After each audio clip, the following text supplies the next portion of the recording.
Amwell, July 29, 1950. Positive emotions. The work says we do not know positive emotions. We are taught that the ordinary emotions that we have, such as feeling rather happy, can easily change into their opposites, whereas positive emotions cannot change into any opposite because they come from higher centers which include the opposites.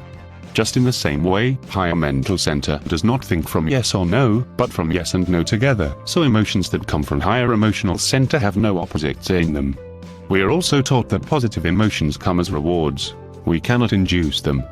But if we have worked at non-identifying against negative emotions, and so on, and also try to remember ourselves at rather critical moments when everything is going wrong, then we may have, sooner or later, a flash of this reward called a positive emotion, which is utterly unlike any of the ordinary emotions that we experience in life.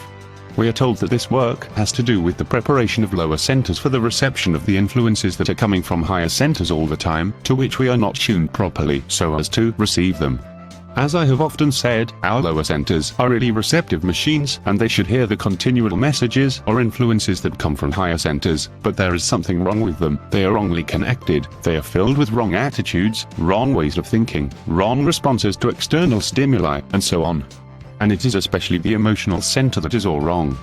It is said of the emotional center that it is rather as if you put your radio machine underwater and expected it to transmit aright.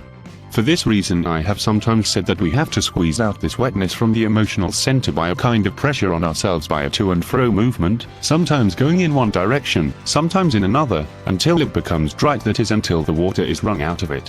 What is this water? To continue the analogy, this water is being identified with your negative states all day long. Take complaining, for example.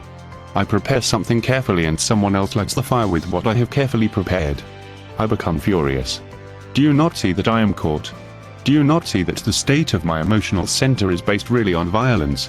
Because we understand from the teaching of this work that negative emotions simply led down to violence. For that reason the work says that man will never have peace on this earth as long as he is based on violence, no matter what external modifications in the circumstances of his life are invented. In other words, the work teaches that unless a man changes internally he cannot expect to escape from the prison house of this life. In short, he cannot come under fewer laws, but must remain under from 48 to 96 orders of laws, and if he is very negative you may be sure he is under 96 orders of laws. So we must understand that although we have great possibilities afforded us, we have not got the technical apparatus to realize them, and the work indicates the general direction in which a man or woman must go in order to get this disordered state rightly connected up so that these possibilities can be realized. This is one way of thinking about the work, and it is extremely useful to use this way of thinking what the work is about when you consider such sayings of the work as man is asleep, man cannot do, and in consequence everything happens in the only way it can happen. People say, why does not everyone wake up so that we can have a new world? Now can you all see the answer? Do you find it easy to stop being identified with the tasks of daily life? Do you find it easy to stop self-justifying? Do you find it easy to stop internal considering, in fact, to flee from it? Do you find it easy to externally consider, to put yourself in the position of other people with their difficulties? No, of course, you do not, so what is the good of saying, why does not everyone wake up?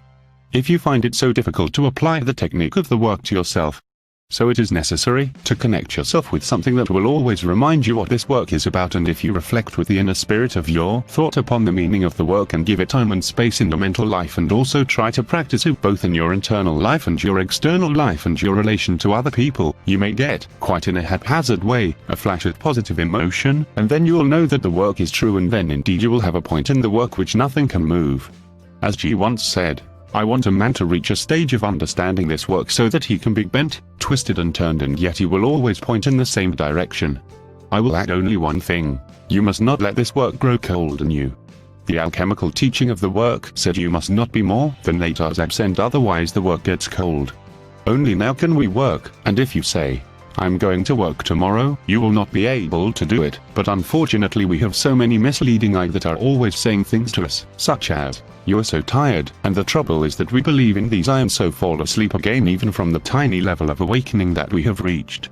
It is necessary to observe I that want to mislead you all the time in this work, because they hate the work, since they know they will eventually die.